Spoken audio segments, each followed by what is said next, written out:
बिस्मिल्लाहिर्रहमानिर्रहीम अस्सलामु अलैकुम वरहमतुल्लाहि वबरकातुहू।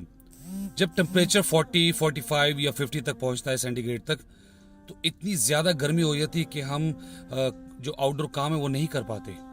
और अगर जब हम अपनी गाड़ी में बैठते हैं तो दरवाज़ा जब खोलते हैं वो भी नहीं हमसे खुलता। इतनी ज़्यादा गर्माइश होती है, तपिश होती है, टेम्परेचर होता है। तो क्या हम दोज़ख की आग को बर्दाश्त कर पाएंगे? क्या हम कभी ये ख्याल करते हैं?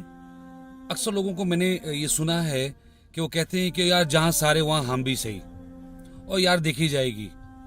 देखी जाएगी? दोज़ख की आग दुनिया की आग से 70 गुना ज्यादा तेज है, और ऐसी जगह जहां पर हमारा एंड ही नहीं है, इन्फिनिटी है, मौत खत्म हो जानी है। तो ऐसी जगह पर जाने से हमें खौफ क्यों नहीं आता? हम जब भी कोई बुरा काम करने लगे, किसी का दिल दुखाने लगे, किसी के साथ ज्यादती करने